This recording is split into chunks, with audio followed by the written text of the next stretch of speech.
Thank you for joining us on this Tuesday evening. I'm Daniel Choy with the latest. Well, it's a holiday here in Korea. We begin with the latest traffic conditions as usual. More Seoulites are hitting the roads to get back to the capital in time to enjoy the last days of the long Chuseok holiday in the comfort of their own homes. Tough luck if you've chosen to join that crowd, that is. The current estimated drive from Busan to Seoul is 5 hours and 50 minutes. From Daegu, it's a 5-hour trip, and from Gwangju, expect a 5-hour, 40-minute journey. From Mokpo or Ulsan to the capital, you'll be on the road for 6 hours. Gangneung, 3 hours, 40 minutes. Daejeon, 3 hours and 50 minutes. The Korea Expressway Corporation says around 480,000 vehicles are expected to be packing highways across the nation today. One welcome new measure that was signed by the Korean government last year was adding an extra day off if a holiday falls on the weekend. But there are some confusions, with employees and employers looking to either take advantage of this change or ignore it altogether. Our Shin Se-min tells us more. This Chuseok will be the first time the government is putting its substitute holiday measure into effect. Since part of the holiday falls on the weekend, in this case Sunday, it has been extended an extra day to Wednesday, giving many Koreans a 5-day vacation. But this extra day off has many people confused, as a lot of calendars have Wednesday, September 10th, as a regular day, a day to go to the office. This is because the substitute holiday measure was only implemented in November of last year, meaning calendars for 2014 had already been printed or there was no time to make the changes. Koreans working for large corporations, public offices, and schools will therefore have the luxury of additional day off. Private enterprises get to decide themselves whether to follow the substitute holiday system, as they're not forced to follow the new rules. According to the Korea Federation of Small and Medium Businesses, around 60% of SMEs polled recently said they will not take the additional holiday off. However, regardless of whether they have 4 or 5 days off, Koreans have already planned out their schedules over the extended Chuseok holiday. If I only had 4 days for this Chuseok holiday, I would have only been able to visit one set of my grandparents. But with the extra day, I plan to visit both sides of my family. I'm taking advantage of the 5-day holiday. I'll go to Thailand. The extra day made it much easier for me to plan my vacation. Experts say the government might have to look into making the substitute holiday measure compulsory for all workplaces, as those people heading back to work a day earlier than the rest are sure to make their disapproval known. Shin Se-min, Arirang News. Meanwhile, Korea's main rival political parties failed to break their long impasse over a special bill to probe April's ferry tragedy ahead of the holiday. With the parliamentary speaker setting September 15th as a deadline to pass a long list of other major bills, the holiday weekend provides a time of reflection. Our Ulsan reports. Chuseok, or Thanksgiving here in Korea, is one of the few times of the year when families all around the nation get together. And the topics of politics and the economy often come up at the dinner table.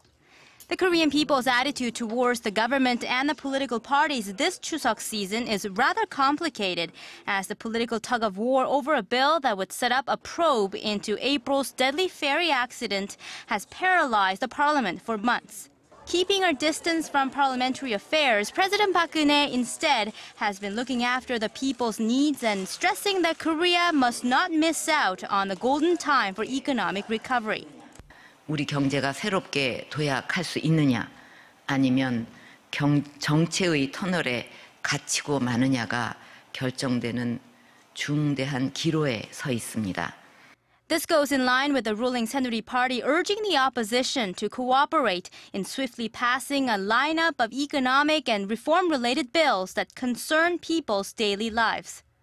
We urge the opposition to handle other pending bills separately from the ferry bill after the Chuseok holiday. The opposition, on the other hand, has been pressuring the ruling side to let the ferry victims' families have more of a say in the accident investigation. For us not to continue the sit-in at Gwanghwamun Square and for the nation to return to normalcy, I urge the government and the ruling party to act. Adding fuel to the fire, the rival parties who have failed to pass a single bill since May voted down an arrest motion last week for a ruling party lawmaker accused of bribery. With neither party free from criticism, public sentiment after Chuseok is widely expected to set the tone for what comes next for the ferry bill. 최유선, Arirang News. Seoul's sub-nuclear envoy Hwang Jung-kook is in Washington to discuss the resumption of the six-party talks and a wide array of other North Korea-related issues. His sudden trip suggests a possible change in North Korea policies. Our Kwon So-hwa has this report.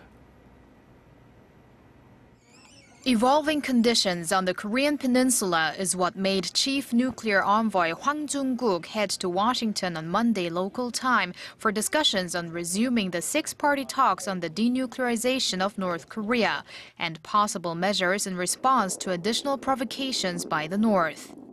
His sudden trip during the major Chuseok holiday period is arousing speculations that talks with his counterpart Glenn Davies on Tuesday could mean a possible shift in North Korea policies. Suggestions on North Korea's nuclear weapons issue, as well as overall North Korean problems, need to be exchanged and discussed comprehensively. Their discussions may also include sending a U.S. special envoy to Pyongyang to help release Americans Kenneth Bae, Jeffrey Fowle, and Matthew Miller, who are currently detained there, a possibility that Hwang did not directly deny when asked by reporters. The U.S. State Department, however, said on Monday that it does not currently have plans to negotiate with Pyongyang on the issue. Hwang's trip comes only about 3 months after his last visit to Washington and ahead of another important trip by National Security Advisor Kim Kwan-jin next week to talk about similar North Korean issues with his counterpart Susan Rice. The six-party talks aimed at ending North Korea's nuclear weapons program involving the two Koreas, the U.S., China, Japan, and Russia, have been stalled since 2008. Kwon So-hwa, Arirang News. There has been a massive surge in Korean land being bought up by Chinese property investors, namely on Jeju Island. The amount of land owned by Chinese has risen from 20,000 square meters in 2009 to 5.92 million in June this year. That's around twice the size of Seoul's Yeouido area, dubbed by some as Korea's Manhattan.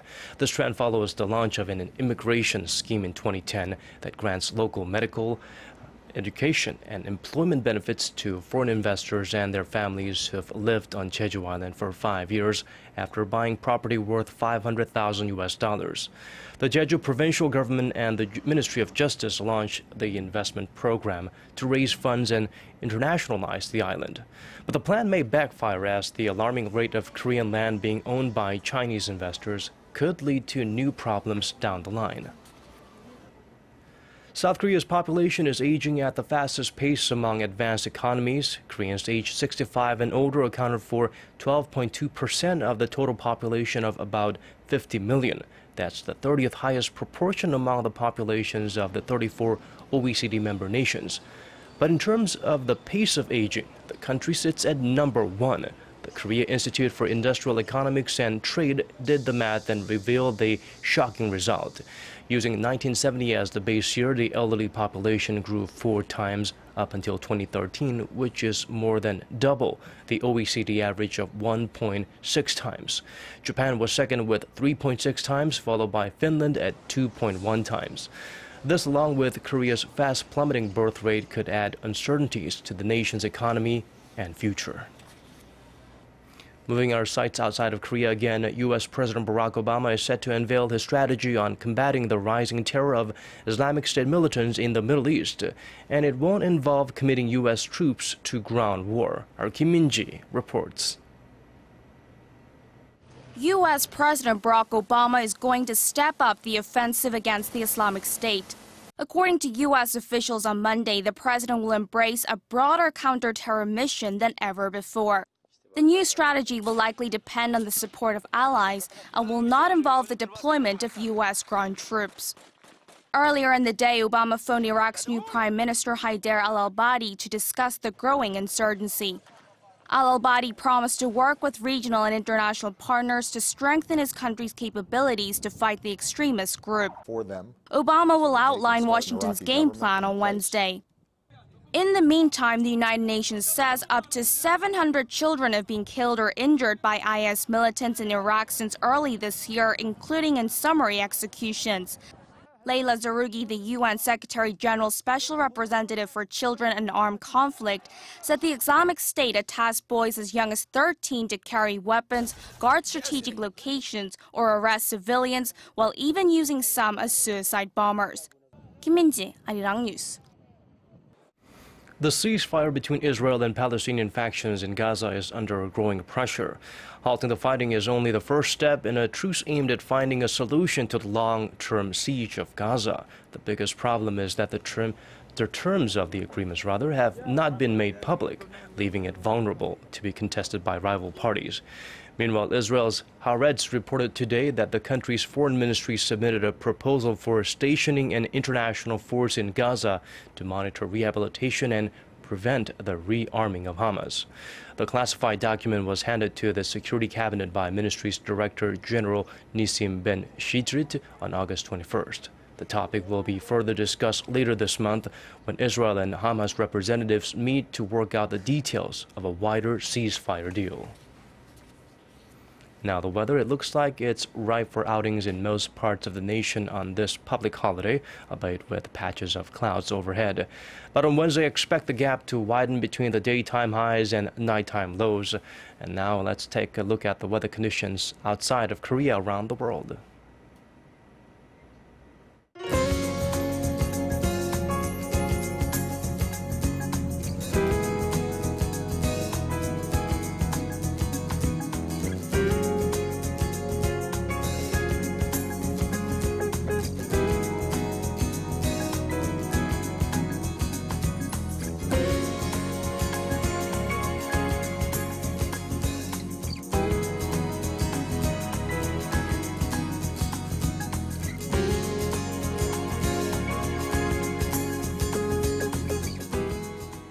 And that's all from us at this hour for now. Thank you for watching, and more updates coming up at 10 p.m. Korea time, so do join us then.